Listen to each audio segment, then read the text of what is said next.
Adam Silver discussed the possibility of a modified playoff seeding system Saturday that could pit the league's best two teams against each other in the finals without changing the number of teams from each conference that make the postseason. Basically, because of recent imbalance between the East and West, there's been calls to take the best 16 teams per season, regardless of conference. Jalen, we'll start with you. Do you like the format suggestion?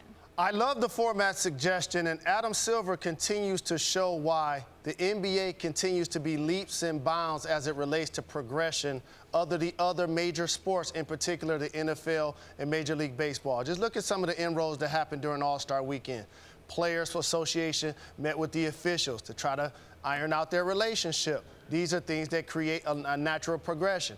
Adam Silver talking about the new seeding format. He understands the two best teams in the NBA right now are the Golden State Warriors in Houston. Why didn't he say this last year or the year prior? Because we actually got the best teams in the finals those last couple of years. Those were Cavs and the Golden State Warriors. So I understand it. I get it. It's something that I've stood on the table about for years for the NBA to change. And I understand while it has to be 1 through 8 in each conference, then you reseed in the playoffs because of the imbalanced schedule. You play 50 teams in your own schedule, you play 32 teams in the other conference. So therefore, this is what creates a level of balance. You get a true champion.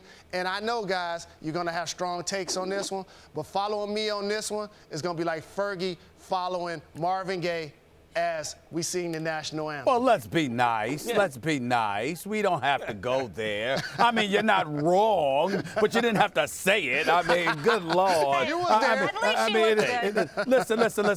And since you brought up Fergie, give her credit. She acknowledged it wasn't her best moment. It's not like she tried to pretend. She acknowledged it, so let's be nice. But here's the deal. 1 to 16, I love it, and here's why I love it.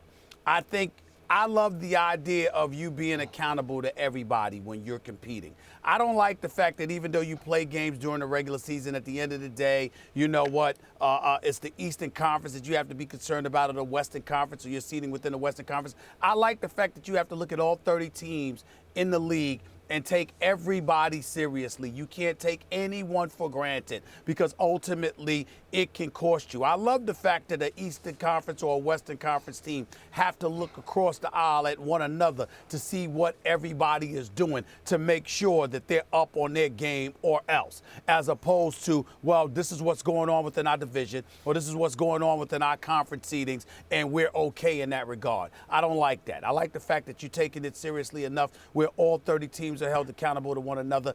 And I think in the sport of basketball, at this particular juncture, that's very important. In the NFL, it does not matter because of the parity that exists within each conference. The Patriots might be dominant, but we saw Jacksonville, and Jacksonville had a chance. Or you sit there and say Kansas City wet the bed, but they should have been better. Or the Steelers dropped the ball and they should have been better, et cetera, et cetera. That's entirely different than looking at conferences within basketball and saying, these teams here don't even belong in the same stratosphere as these other teams. They're just on different levels and what have you. There's more parity that exists in the NFL as opposed to the NBA, and that's why I think that 1 to 16 seeding is paramount in this day and age.